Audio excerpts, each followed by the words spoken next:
Ladies and gentlemen, please welcome Cal Allman, Senior Vice President and National Director of Multimedia Sales and Sponsorship at Black Enterprise. I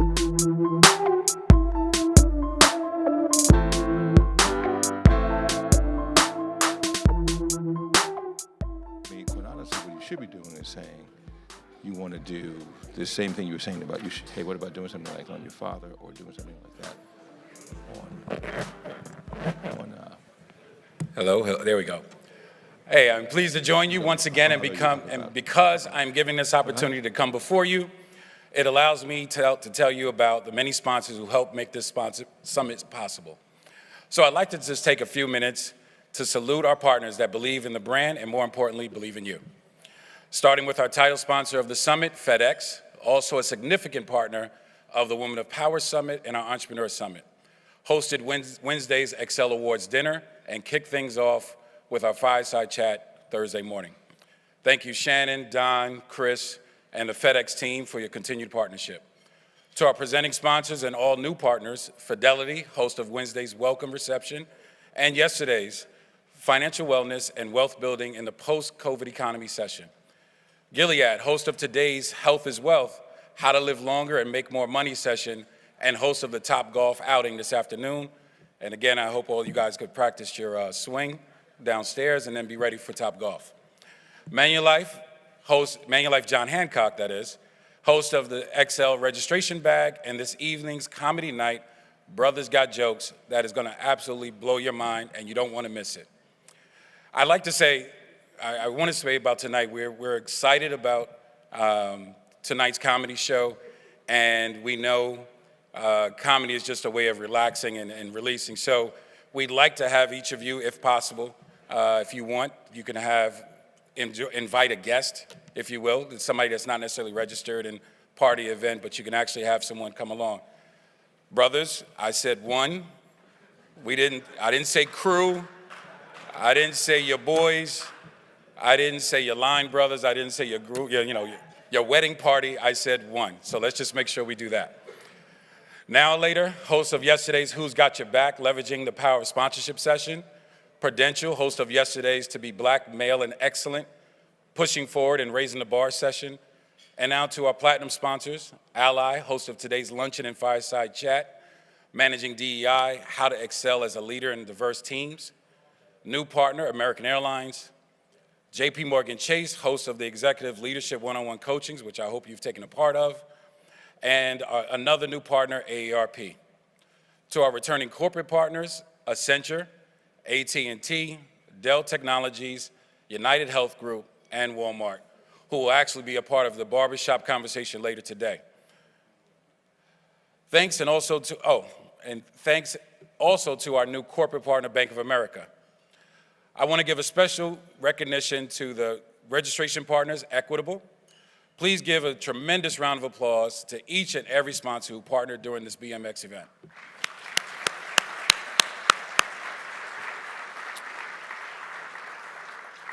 So now, let's get started with today's program, beginning with our Fireside Chat. BET founder Robert L. Johnson made history as one of North America's first Black billionaires and the first to take Black-owned company public on the New York Stock Exchange. He's here today to talk about his latest campaign to increase Black wealth, the Portability Consortium Network, aimed at helping Black Americans save over $619 billion in retirement income over the generation. He's joined by President and CEO of Black Enterprise, Earl Butch Graves Jr. Join me in welcoming Bob Johnson and Butch Graves.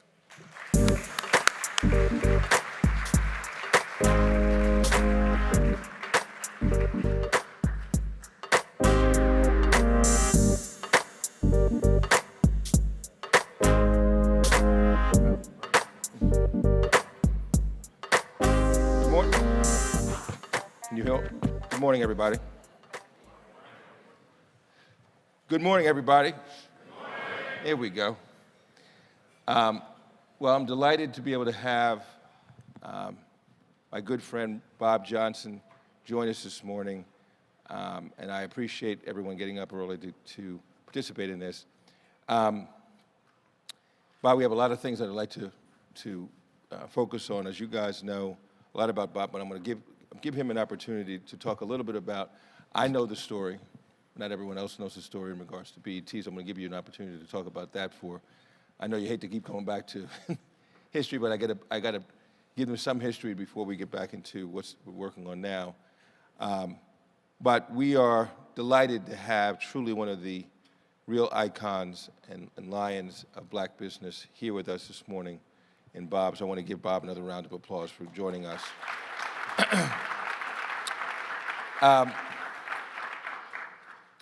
There's a lot to unpack about the things that you're currently doing, right? But it would be great for those, and this is a summit, Bob, that we've brought together trying to bring together black men in the same way that we've done that with black women with our Women of Power Summit. And it's been very successful so far. And you have focused on black men in particular in some of the things that you're pursuing. But let me take you back to the BET days and the idea and what happened with Liberty Media and how you all got started, because I don't want people to think Bob didn't wake up and say, oh, you know, success is granted to me. This was a long haul on the way to making the decisions that have given you the opportunity to go into so many other different things. So I'm going to give you the opportunity to give us a little bit of a history in terms of BET and how it got started and how you ended up ultimately moving to that. Yeah, thanks, Butch, and I'm delighted to be here with you and to be a part of Black Enterprise and this event, because the one thing that, when you talk about going back, you got to go back to the days of your dad, Earl, and back to the days of John Johnson and Ed Lewis and all the other pioneers in black business, and particularly in black media and content, who came long before I did, in a sense of taking on the challenge of creating black content with a purpose. And that's what BE was, as you well know, and that's what Ebony Jet was, and the same thing with Essence. So to me, this is just a matter of saying I had a lot of footsteps to follow, and I take pride in that. As far as BET goes, it's whenever I talk about BET, I often talk about, and I sort of joke about, I don't know how old the people in this room are, but there was a song called Patches. I grew up in a log cabin way back up in the woods. My clothes so ragged they used to call me Patches. Anyway, I was born in Mississippi. Folks moved north like a lot of other blacks during the migration from the South. Quick school history, University of Illinois, teacher education degree. Found myself with a scholarship because the State Department was looking for blacks who were interested in foreign affairs. And I got a scholarship to the Woodrow Wilson School at Princeton. From there to Washington, at that time with the idea of maybe I would become an ambassador, and Washington's a good place to go to if you want to do that. And as it turned out, I happened to be at a party in Southwest DC. I was living there at the time, at a party, and the next door neighbor invited me over to come to the party. The white guy, and he said, well, Bob, why don't you come over to a party, have a party with friends? And I said, well, you know, why not? I went to the party, met this woman who worked as the executive assistant to the head of the National Cable Television Association.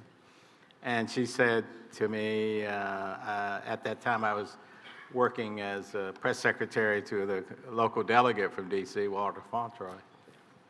And she said, Bob, you know, after talking for whatever reason, she said, you'd make a good lobbyist for the cable industry. And I said, I don't know anything about cable, because cable wasn't around at that time. And it certainly wasn't in DC. And she said, don't worry about it. I didn't know anything about it when I got it either. So I get into the cable industry as a lobbyist for the trade association at a time cable was just coming out of the foothills and the mountains to try to become a service in urban markets. And they needed political effort to deregulate some of the things that prohibited cable from growing. The biggest issues was how to get the system to your home, and that was getting on telephone poles. The telephone company didn't want cable operators hanging stuff on the telephone poles, so you had to make a case that telephone poles were common carriers and cable was a service that would be beneficial for diversity, and therefore lobby to get carriage on a telephone pole. And so that was part of it. And the other was cable had to have programming. The networks and the local TV stations had all the programming. They had all the sitcoms and all the news and all the movies. So cable didn't have any of the product to convince people to take cable. So we had to lobby to get deregulation of content to get cable. One of the things, for example, the broadcasters had a rule that was called the 10-3 rule that said if a cable programmer wanted to show a movie, they couldn't show it before it was 3 years old, and they couldn't show it between 3 and 10. So when can you show it? Because the argument was that if cable came about and people had to pay for it, it would destroy quote unquote free TV, as if anything is free.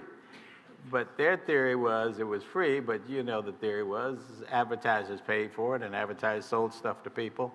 So cable broadcast was not free and cable was going to compete. Ultimately, we got that done and got cable deregulated.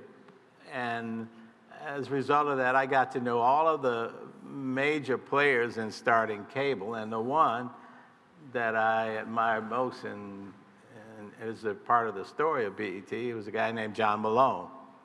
John Malone at that time was the third largest cable operator in the country. So he came to me, and I was a lobbyist, and he was on the board of the trade association. And one day he said to me, "Hey, Bob, if you got an idea, come out to Denver, Colorado, where he was headquartered, and talk to me." So I did, when I got it. And how I got the idea for BET, how I got the idea of putting it together, the idea of BET was really as I said earlier, a spinoff of what John Johnson was doing. He was delivering content and stories about the rise of the black middle class. He was doing it in print. He was nationally distributed, but through a magazine distribution. And Black Enterprise the same way, and Essence. Nobody was doing it in video. Certainly nobody was doing it on a national scale to aggregate as many black households because the technology didn't exist. And therefore there was no national footprint. You could be a local station, but local stations couldn't aggregate the nation of black households. Once a satellite was launched, you beam a signal to a satellite beams a signal down to a cable system, the system feeds it into the home, and you got a national footprint for content. And that's how BET, MTV, CNN, all the cable programmers you know came about through that innovation of a satellite with a transponder circling the globe in a geostationary orbit, allowing it to beam down to every household. So I remember how I said, let me put this together. I was asked to go and take a cable programming guy who wanted to start a channel for the elderly. His idea was that the elderly had unique consumption behavior. Elderly had unique needs for programming. Elderly people's programming was somewhat discriminatory, made to look like, almost, caricatures of, old grandma, old grandpa type thing. So he felt a need for it. So I was riding with him in a taxi up to Capitol Hill to lobby for him with, there was a committee called the Committee on Aging. And we were going to go there and explain to him why the Congress should be concerned about helping elderly get content that appeals to their unique lifestyle. And so I never forget the guy's name was Ken. he had his brochure that he was going to use to talk to members of Congress. And I said, Ken, can I look at your proposal? He said, sure. You know, I looked at it, and he had all of these things. The elderly buy certain kind of product. The elderly have certain kind of income. The elderly have certain kind of needs. And the elderly is not appropriately projected in television. I said, can I take this? He said, sure. So when I got it, I took back and I changed where I had elderly, I put black. Black people have certain kind of conversations with her. Black people have certain kind of needs. Black people are ignored in television and so on and so forth. That was my Harvard business plan that I got from Ken. So I took that and I said, look, I got to start this thing called BET. And they got to find out, but there's no cable in the big cities, so it had to be in the small towns. So I called, this is, you know, when people say you can't make this up, I ain't making it up. This is true. So I wanted to start BET, but I needed to have somebody. So I had to call a town where they had cable. No Chicago, no Detroit, no New York. I called a city in Anniston, Alabama. And I said, who could I call? And I said, well, where do a lot of black people hang out? Black men in particular, barbershop. So I called a barbershop. I looked in there on the yellow pages at the time. And I said, there was a barbershop run by a guy. That's right, there was no Google at the time. There was a guy named barbershop called Pink Jr.'s Barbershop. True. Pink Jr. So I got on the phone, called out. Somebody answered, the barbershop. Whoever is close to the phone answers the phone, because all the barbers are, cutting hair. So the guy said, I said, my name is Bob Johnson. I want to talk to the owner. And the guy said, Pink Jr., there's somebody I want to talk to you about cable. And so I got on the phone. I said, I'm Bob Johnson. I'm starting a cable company. We're going to show music, and we're going to cover Grambling football and blah, blah, blah. I said, do you think people in Anniston would like cable? Because they had cable. He said, hey, y'all like cable television? They show black college football games? Everybody said, yeah. That was my research. So now. See, that was your research and development? My research and development. So the next thing is, I got the idea, and I remember meeting John Malone when he said, Bob, if you got an idea, come out and see me. So by this time, I got an idea. And I got, confirmation from Pink Jr., and I got somebody else's program. So I go out to John, and then I said, John, I'd like to start BET. He had some cable systems, again, in small towns in the South. And he said, how much do you need to start BET? I said, I need $500,000. This took about 30 minutes of me talking to him at his office. I said, I need $500,000. He said, I'll tell you what I'll do, Bob. I'll buy 20% of your company for $180,000, and I'll loan you $320. And under that deal, I'm buying 20% of 180. You'll be 80, and I'll be 20. Is that a deal? I said, John, that's a deal. If John had reversed the numbers and said, I'll be 80 and you'll be 20, I would have said, John, that's a deal. He didn't say that, so I didn't say anything. So he writes me a $500,000 check. Now, you got to figure that I'm 30 years old from a small town after we moved north called Freeport, Illinois. 30,000 people, about 10% of black population. This $500,000 check is larger than the entire GDP of everybody black in Freeport. And I'm scared to death when I get the check because it's made out to me. I say, I know the plane's going to crash on my way back to Washington, D.C. Something bad is going to happen, but I got the check. So he gives me a check. I got $500,000 check made out to me. And I sit down after I got it, and I didn't ask this question until I had the check. So I might have been starting out, but I wasn't dumb. So I said, John, I've never run a business, but I had the check by that time. What advice can you give me? And John said, Bob, get your revenues up, keep your costs down. So now I got a Harvard degree, BA, because the man that told me, get your revenues up, keep your costs down. So when I started BET and we sit around in the meetings to figure out how we're going to run the business, I said, how much did we make this month? They said, we made X. Okay, spend less than X. And that's it. And then along the way came something called music videos. And first of all, as many of you know, MTV started playing music videos, but they wouldn't play black music videos. They were playing what was called rock. So I said, there's a chance to play black music videos. And that's where we started. And the thing about it that made BET such a success, it had nothing to do with me. I never made a video, never appeared in a video, and everything else. The videos were free. So imagine a business where the cable operators pay you to carry your program, the record companies give you your content free, and the advertisers pay to be a part of advertising to the audience that your content creates, the music videos.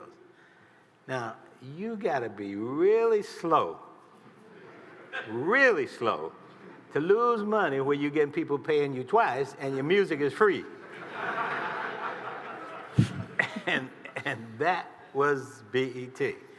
And it grew as the cable industry grew, and all of a sudden the big cities got in, and you get more subscribers, you get more subscription fees, you get more viewers who are watching, you know, Michael Jackson, Prince, and every other video that was made, and the record companies making it for free.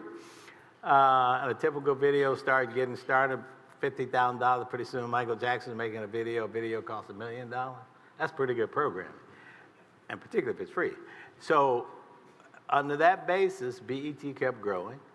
We had the cable operators, John Malone's company became larger and larger and larger. So we had the cable operator as our partner.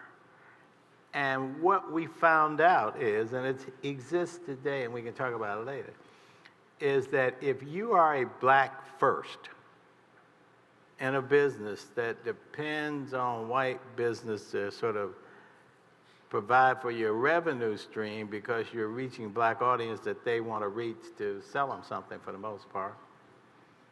If you get first, once a white company selects you to be first, because it benefits their needs in both from economics and maybe social, it's very hard for anybody else to get in. It's almost impossible to get in. Ebony stayed around for 70 years. There are 40 million black people in America. There was only one national black magazine. Essence, the same thing. If there are 40 million black people, let's say half of them are women, there are 20 million women, black women. One magazine. BET stayed around for 20 years before TV One came along because the cable industry had made a decision, we got our black content provider. And it worked. And so when I ended up selling BET to Viacom, What year was that, Bob? 2001. And it was launched in? 1980. So that was 21 years. Yeah, and along and the John way, Malone still had the 20% when you... Along the way, we went public, and we became the first black company publicly traded on the New York Stock Exchange. We took the company private when we didn't think the value from the stock was high as we wanted to be. And then we sold the company to Viacom for approximately $4 billion.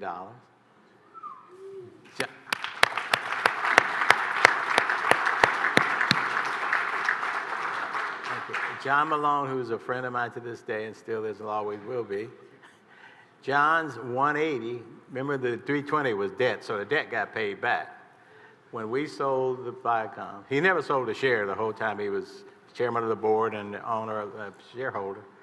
His 180 netted him approximately $720 million in Viacom stock. So it was a good deal for both of us. Mine was a little better than his, but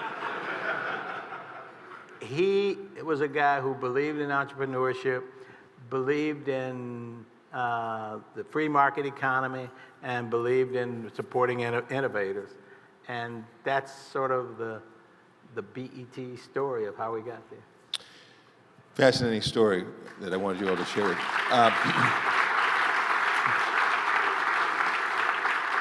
What was also important to note, though, is that during that, after the sale, what have you, not you, but, well, you being the CEO, you created more Black millionaires out of that sale to Viacom than had ever been created in the history of this country. And so that was pushed down, not just to, yes, BET was the first company on the New York Stock Exchange. Yes, Bob was the first African-American billionaire, but you also made a number of millionaires Black.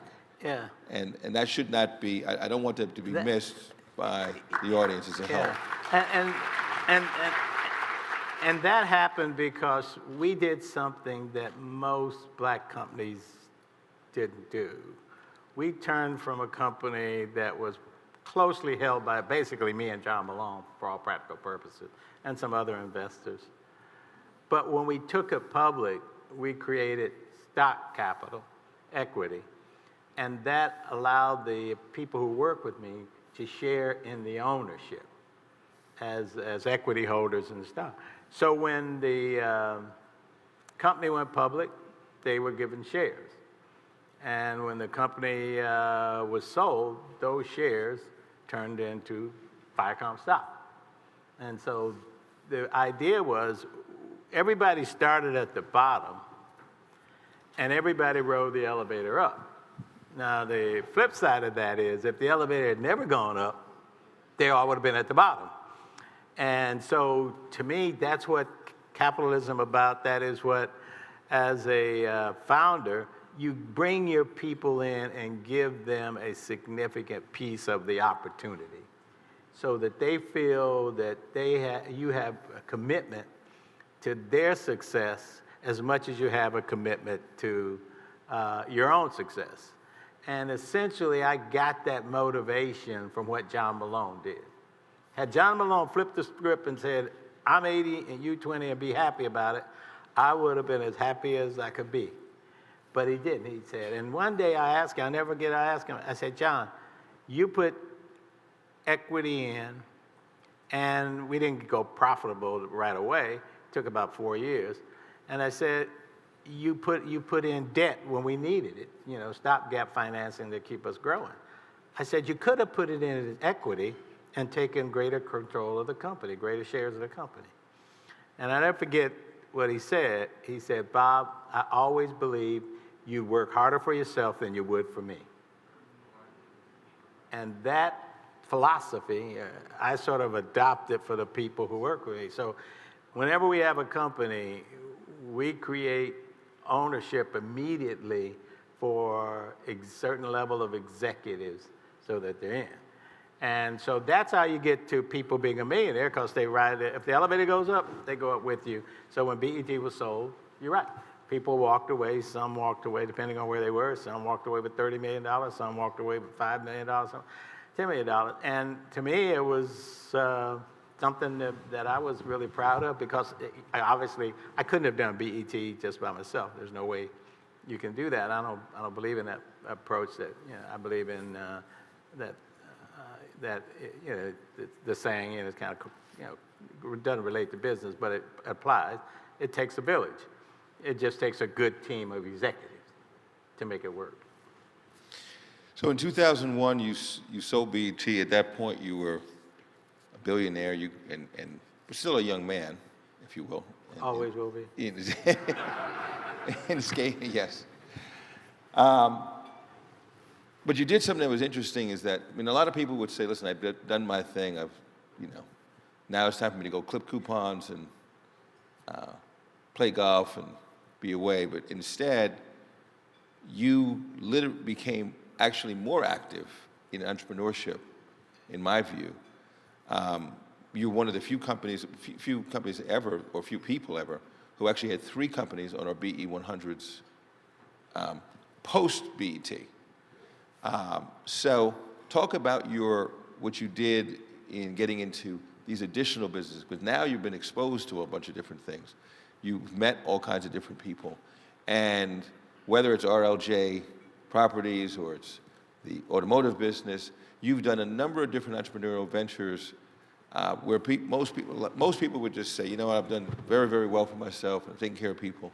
It's time for me to go to rest. You did just the opposite. You doubled down and said, I want to do 3 times as much as I did before.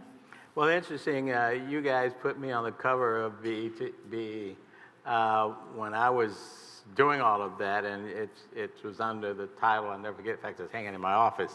It was Bob Johnson's Second Act.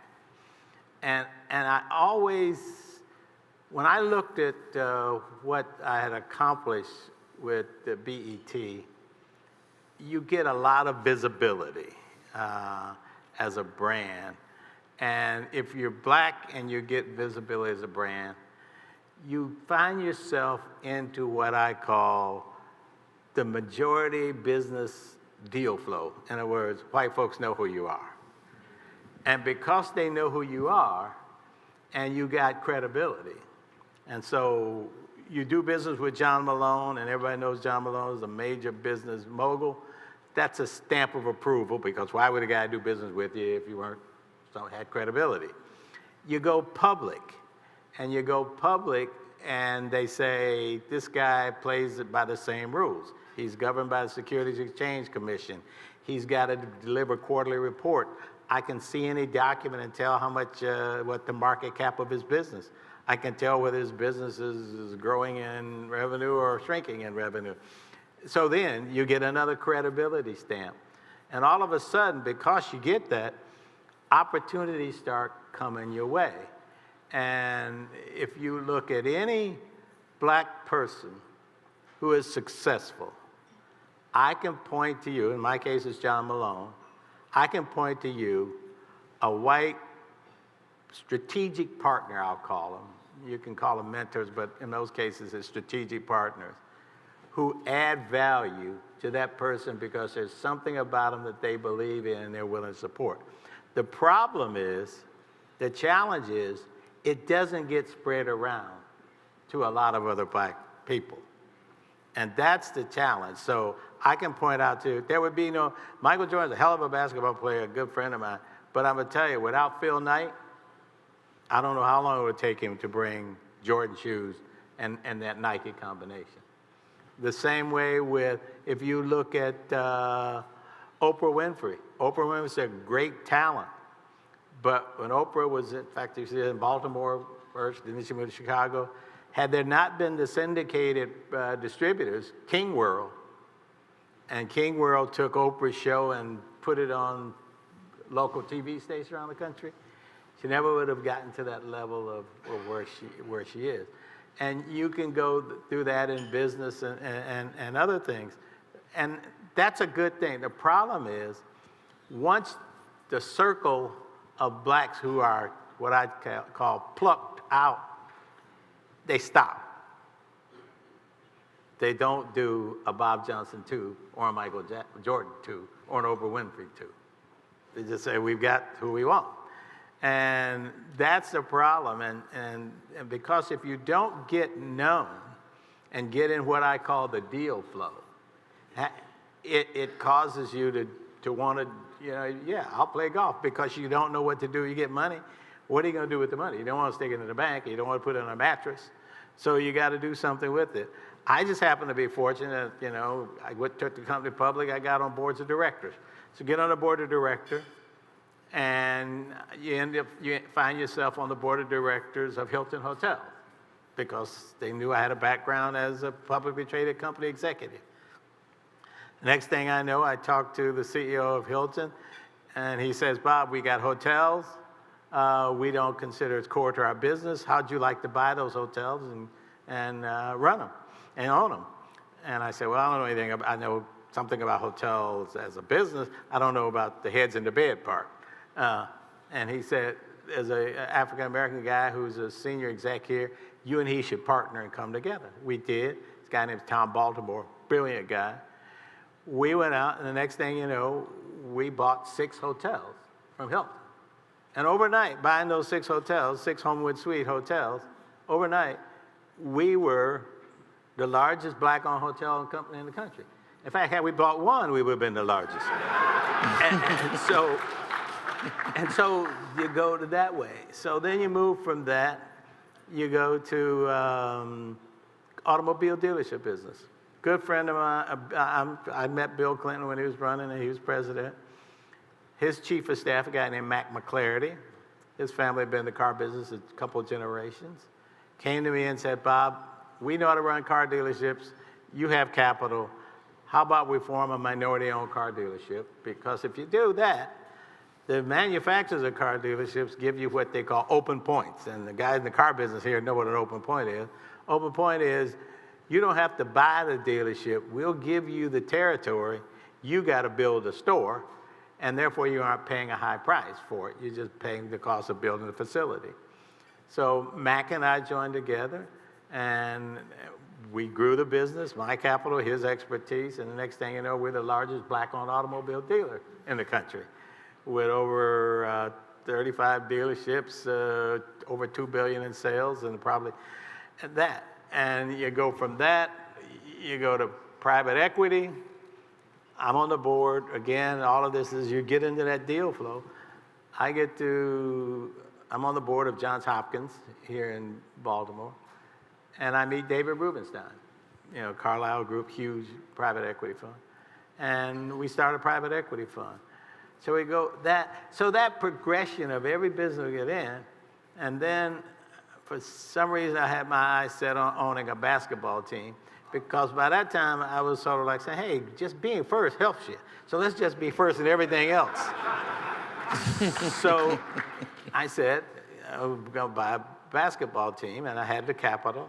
And I went up against Larry Bird, who was trying to buy it, and won. Got the franchise and held it for about 11 years. Sold it to Michael Jordan, because Michael was working with me and running the management of it, and he was picking the players, he was picking the coaches, I was paying the players. And I said, well, Michael, that seems to be kind of funny. You making all the decisions, I'm paying all the checks. Why don't we reverse it and buy it? And particularly this happened because right then, this was at the time of the housing crisis, and we had two big banks as investors. B of A, and there's another bank that's out of business now called Wachovia. And they got in trouble with the banking overseas and said, hey, how are you owning a basketball team when you're buying houses and people are getting ripped off for housing prices and the economy is crashing because of the housing crisis? So they walked about. It gave me more of an incentive to sell to Michael. And so I ended up selling the team to Michael. So again, during that time, I was still creating more black millionaires. They just happened to be basketball players. They would be millionaires even if they couldn't shoot. They would be millionaires. Because the thing about on a basketball team is you sign a player for a contract, that's a 5-year contract, fixed. If he scores 15 points the first year, he gets paid. If he scores 10 points second year, he gets paid. If he scores 3 points next year, he still gets paid. That's the kind of job you would like to have. If you just fail, your salary doesn't go down, it stays the same. And so, sports teams are great teams to own, but it comes out of that connectivity of just knowing people and having happened. The problem is if you're not Bob Johnson, Magic Johnson, Michael Jordan, Oprah Winfrey, it's hard to get into the deal flow. I'm going to pivot the conversation somewhat from that, and I want to deal with a couple of things, and then we're going to open it up to Q&A for the last 15 minutes or so. You talked about politics briefly, and it's important. You and I have had this conversation before on a segment we did on From the Corner Office, but I wanted you to talk a little bit about your focus on potentially a third party, right?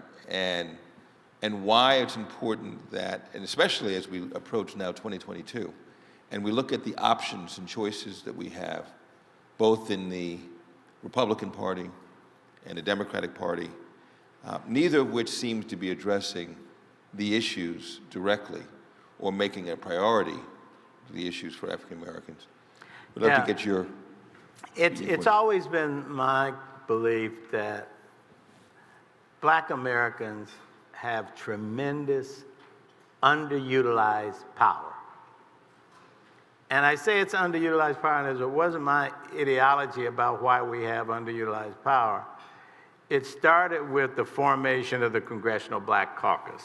Congressional Black Caucus started around 1972, 71. There are about 15 black members who got elected out of districts that were, 75, 65% black. So they had safe districts. They weren't going to get defeated unless another black ran against them, which was unlikely. And so they said, we need to figure out what power we have if we coalesce and come together. And a congressman from Kansas, I think Missouri or Kansas, came up with this pronouncement of how the Black Caucus and black voters in general should approach the two-party system, Republicans and Democrats. And they enunciated this, which I fervently believe in. It said, black voters, or black people, however you look at it, should have no permanent friends, no permanent enemies, just permanent interests. And what has happened is, unfortunately, we have become a permanent, not a friend in the sense that friends treat you better than people who I'm talking about. We become a permanent appendage of one party in a two-party system. If that happens and you never show your power, your ability to go one way or the other and leverage your weight in the voting block, you will become taken for granted. It's just a sheer fact of life. If somebody will always count on you to do something for them and you never ask them to do anything for you, they will take you for granted. And the other side, the people who figure that you're always going to be in that camp, they will ignore you, or simply more than ignore you, they will try to use you as a flaw in the other party. Crime, bad housing, bad education, everything else. So where black people are, we are sort of in that rock in a hard place.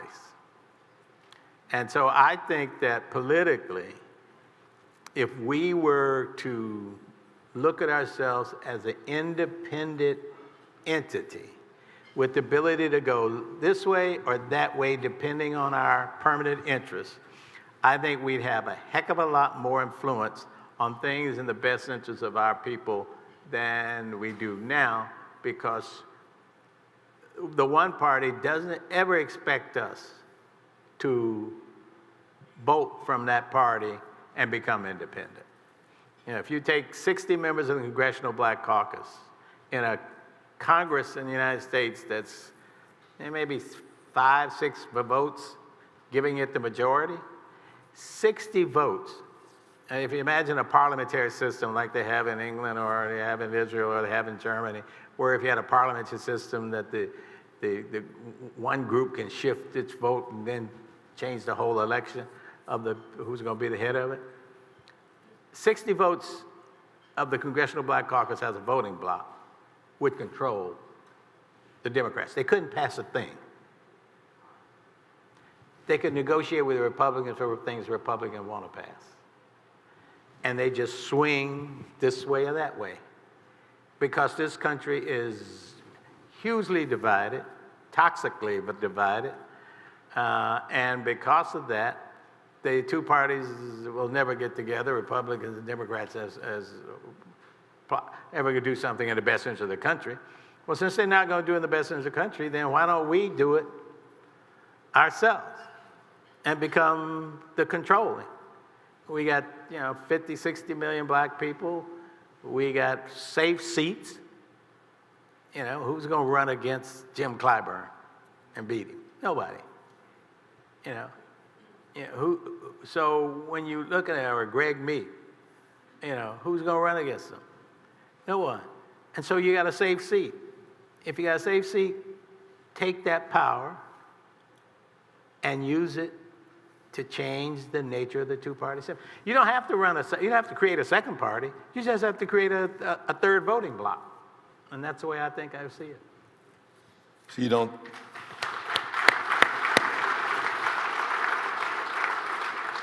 Are you suggesting that Herschel Walker is not representing our best interest? What I know about Herschel, he played for a while for the Dallas Cowboys. And I'm a Dallas Cowboy fan, so he can't be all bad. I want to pivot a little bit now to wealth building. And one of the things that you've talked about for a long period of time is that black people in this country need to obtain wealth. We have, and we in Black Enterprise talk about this all the time, we have incomes, but there's a big difference between income and wealth, right? And wealth is one of my white friends told me a long time ago. He said, wealth is when you don't have to look at your money for 20 years. True wealth.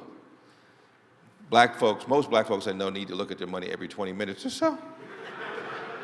So the question is, in terms of how to build wealth and separating, you know, incomes will allow you to go and buy a nice car and buy a nice house every now and then or what have you. Or as the comedian said, you know, Shaq is rich. The man who pays Shaq is wealthy. Yeah. And so you have made this become an underpinning of many of your efforts towards showing and demonstrating to African Americans the need to build, accumulate, and be able to pass on wealth to the next generation. And as amongst those initiatives that you've worked on, you recently announced, or just this week actually announced with, and actually one of our lead sponsors here today is Fidelity, but you announced an initiative focused on the transportability of one's 401k as you move from job to job. Because what's happening is, or what's been happening for African Americans for a long period of time is you leave a job, you got $25,000 in your 401k, you should be taking it and moving it to another qualified retirement plan of some sort, but instead you take it and cash it out, lose 40% of the value or what have you as it's getting taxed, and then start over again.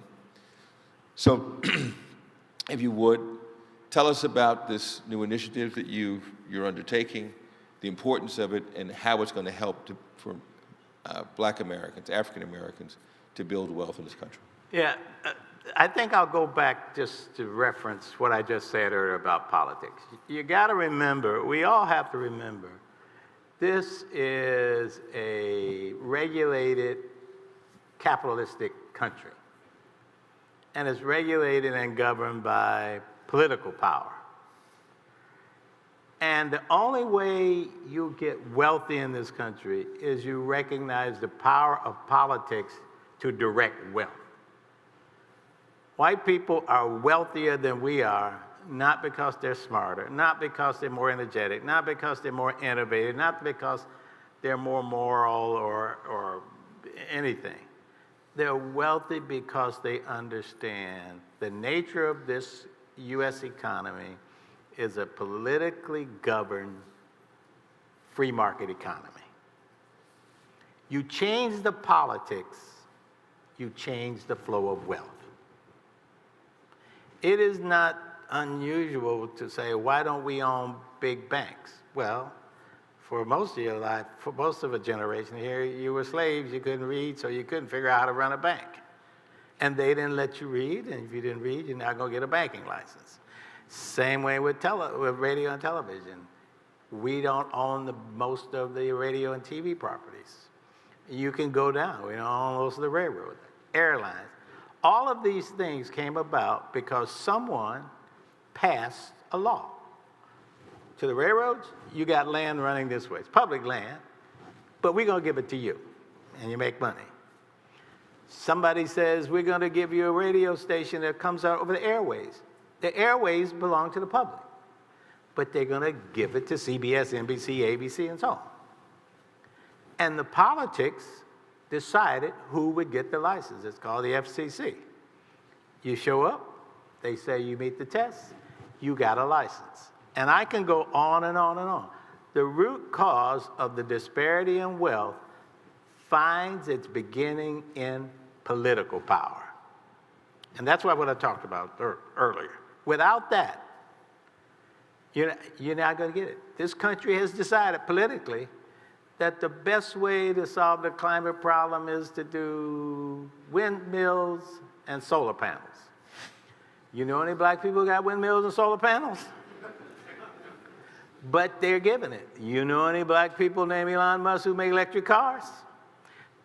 Politically, they decided we're going to subsidize the people who make electric cars.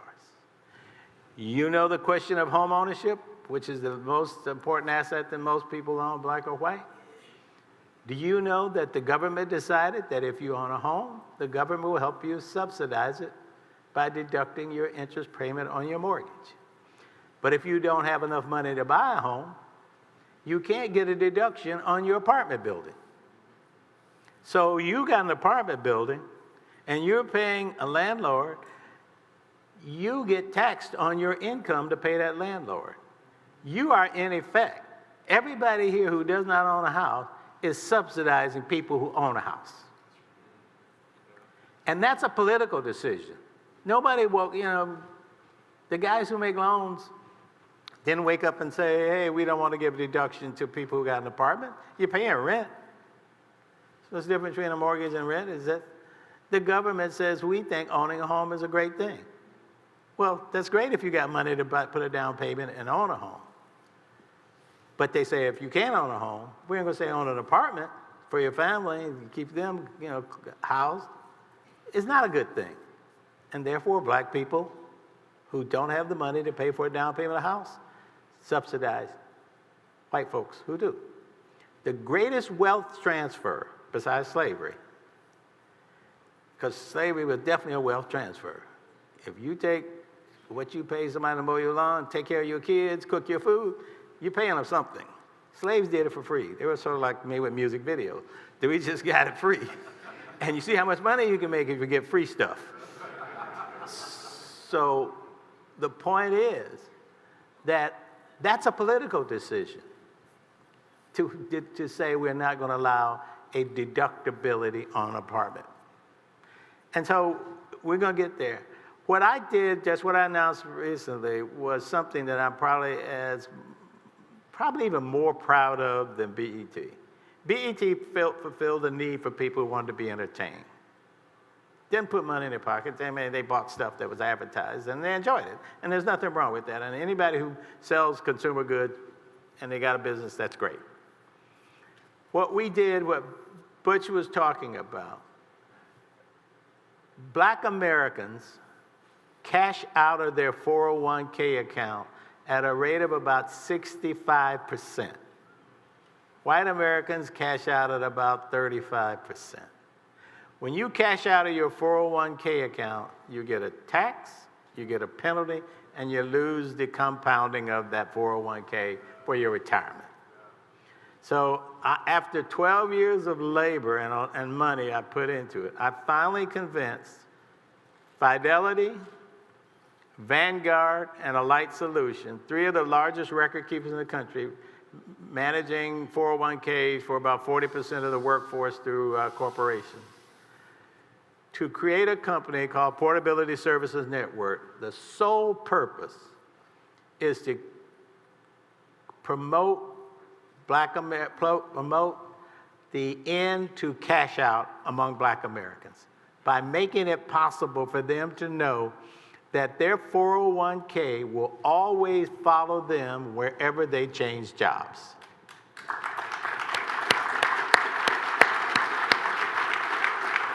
And if you get people to start saving on their 401k account, I think the spinoff of that is they'll start saying, oh, now I've got money in my 401k from saving.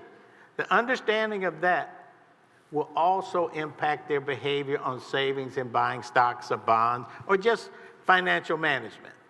Because once you know you got something, you can save it, you figure, hey, I learned how they do it. That's how they do it, I'm gonna try to do it. And so we are on a campaign to get all of the record keepers to adopt and join the consortium of auto portability. Because if we do this right, and I think we can, because once we get to scale, over a generation, this program will put $619 billion in retirement savings in the pockets of Black Americans. This to me is what makes me very proud because, yeah, people enjoyed entertainment, but this is the first time that I can remember a Black company, we own 51% of the Portability Services Network, combined with white companies, for the first time ever, we have built a business of scale for the sole purpose of helping to close the wealth gap, particularly that in retirement. And that, if we succeed, the money goes to Black families and low-wage workers, women, anybody who's in that low-wage range of 401k savings. That, to me, is a phenomenal achievement if we can get every corporation, the people who sponsor the 401k accounts, every company that you work for has a 401k plan, I'm pretty sure. And every one of those companies has a 401k plan, allow their 401k plans to be managed by the Fidelities, the Vanguards, the alike, Voya, Empower, you know, T. Rowe Price, Tia Cref. That's the goal. Now that means in retirement savings, Black Americans will be able to send their grandkids or their kids to college, take care of their older parents, take care of themselves and enjoy their life in retirement, and close the wealth gap. So if there's anything I would ask you to do is when you go back to your workplace and talk to your chief people officer, your HR people, or talk to your CEO and say, why shouldn't we? You can ask it that way, or I'd like you to pursue auto portability. And keep in mind, this is for low-wage people, $5,000 and less in 401k accounts. So we're going to start there because those are people who need it most. And that's what this is about. And by the way, Fidelity is our partner in it. And I just talked to Chris Whitten, who was here from FedEx. I said, Chris, you're Black. You got to join. He said he's going to join. So FedEx is going to join in this. So FedEx is a big sponsor here too, yes. Yeah. I have another question or two, but what I want to do is I want to, can you move that to the middle? It's lit, okay. So I'm going to have you start to line up for questions. And again, I want to stress this, questions.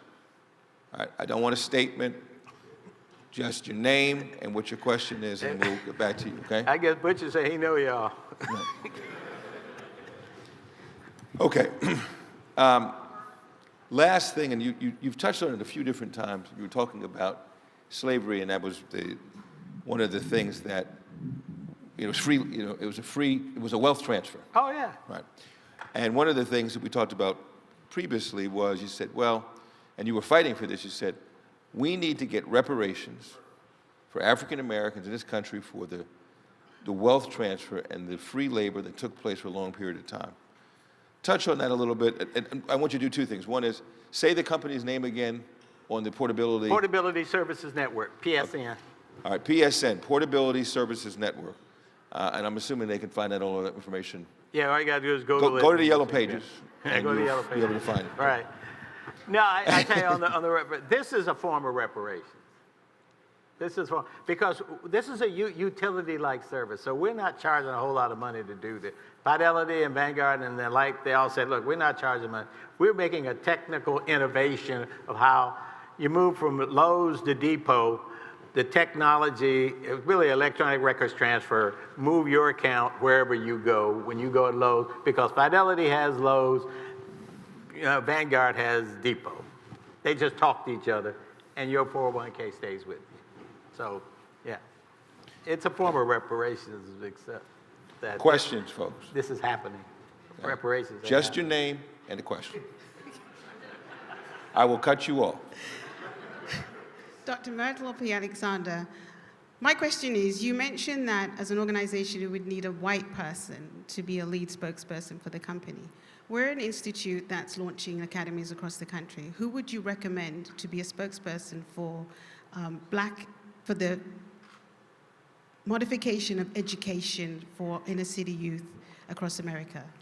No, yeah, I understand what you're saying. I didn't say you need one. Well, I say that's the way it is happening. other than yourself, who would you recommend? Other than myself, to do lead in a city? For education reformation in America? You? Well, I'm on the track to help me. So you. You understand the problem. You and me. Yeah. Okay. You. Yeah.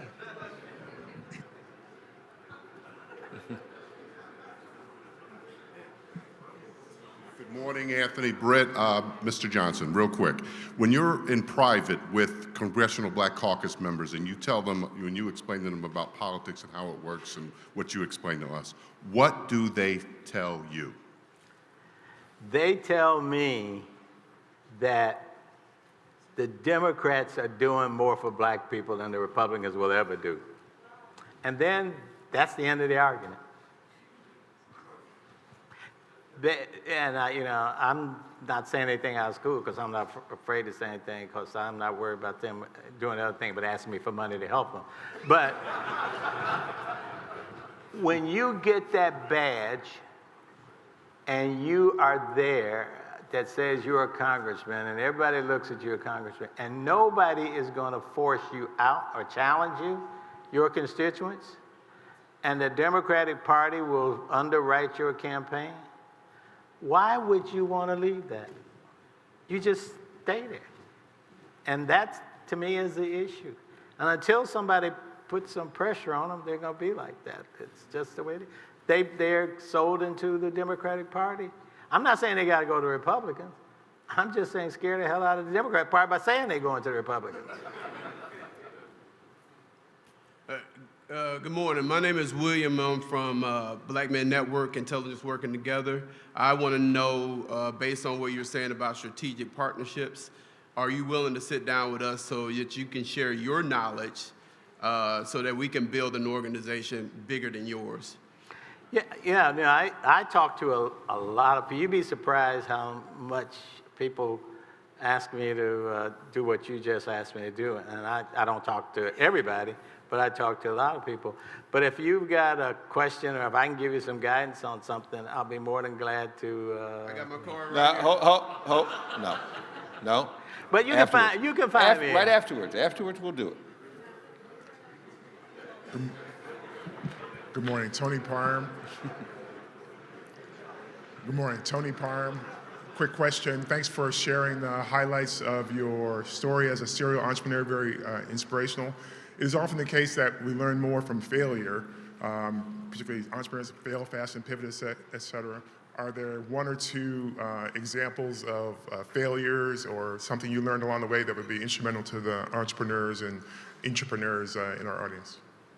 I wouldn't call it a failure. The one thing that I guess how would I say this? The one thing I wish we as black people would do, I wish we would merge together strategically and come together with our capital. That's the one thing that bothers me more than anything else, that we don't join together and pool our intellect, pool our capital, and pool our ability to sort of get to scale. And that to me is one of the things that, for example, I may get in trouble with the Urban League and the NAACP this way. I don't believe there should be both of them. They should just merge and be one. Call it the Urban NAACP, something. But there's no reason. They got 80 people on a board. They're paying board fees. They got, 10,000 square feet of office space. Their goal within a margin of that big is the same. So why do you need that many? You pick up the Wall Street Journal, so-and-so merges this, so-and-so acquires this. We don't do that. I remember a friend of mine once said, Bob, if black people owned all of the business in the world, there'd be no need for an antitrust division because they would never merge or come together. So, and it is. It's true. Well, it's a single, this is something that we focus on all the time, Bob, and it's the thing that bothers me the most when I see it. We were in the private equity business, and I was always shocked at how someone would come in with their plan and they say, we are the only ones that do X, and it'd be a small, be in a small town, and they make pens or whatever. And then there would be two other ones that make pens, and then what they would do is go and bid on the supplier diversity contract, right? They go to FedEx and say, okay, FedEx, we make pens. And there's three of them that are making pens, but they all want to have individual contracts. They want to have a business card that says, I'm the chairman, president, CEO of this company. I said, well, you can't deposit in the bank business cards. I said, would you rather own 100% of a company that generates, $100,000 in business, or would you rather own 25% of a company that generates $25 million in business? Yeah. It's a fairly simple concept, but we as black folks do not come together to bring our resources in. We only want to do business, Black Enterprise wants to do business with black-owned businesses, and we try our best with that. But if JP Morgan and Chase can merge, if America West and American Airlines can merge, Pookie and Ray Ray can merge, right? We've got to be able to figure out a way to be able to take advantage of the skills that we each respectively have and build something better, because I will tell you this about corporate America. Corporate America wants to do business with less people, not more. Yeah. And if you're not at scale, you will forever be a marginalized micro business that will only do enough, because 95% of black-owned businesses are sole proprietorships. And that means all you employ is yourself. Something to think about. Thank you, Bob. Next question. Yeah, thank you, sir. Mr. Johnson, thank you so much for your time, for imparting your wisdom. Really enjoyed everything that you said. I'm Ray Reeves. I'm with John Hancock, and I was very interested in what you just talked about the auto transfer of 401k plans, because 401k plans is my specialty. Done that for 20-some-odd years. So from the record keeper standpoint, you mentioned who you work with. How do I take that back to my firm and kind of get that on board? Because I'm frontline with a lot of plan sponsors, and I know that's a huge problem for them with those small balances. It's very simple. Find out who the record keeper is for your 401k. Well, we are the record keeper, John Hancock. John Hancock? Yeah. Then on that case, you could call the CEO of Retirement Clearinghouse, and we can tell you exactly how to become part of the consortium. Okay. Yeah, it's, just look under Retirement Clearinghouse, headquartered in Charlotte, North Carolina. Okay. The CEO, I'll set up the CEO to talk with you. Okay. Yeah, we'd love to have John Hancock a part of it, yeah. Yeah, that would be great, because that's a huge problem for a lot of the clients that we serve. Thank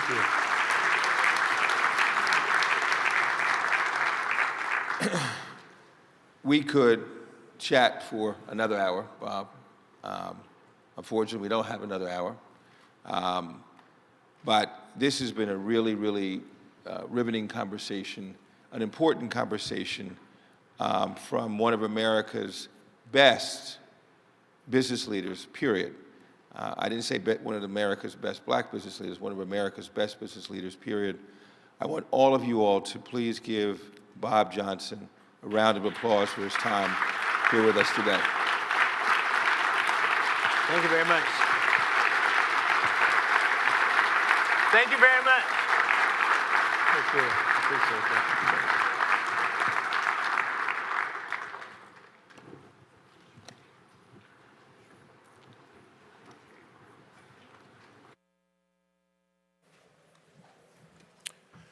Let's give Bob Johnson another round of applause, please. We're going to take a few minutes to transition the stage in preparation of the next session. And while the crew is doing that,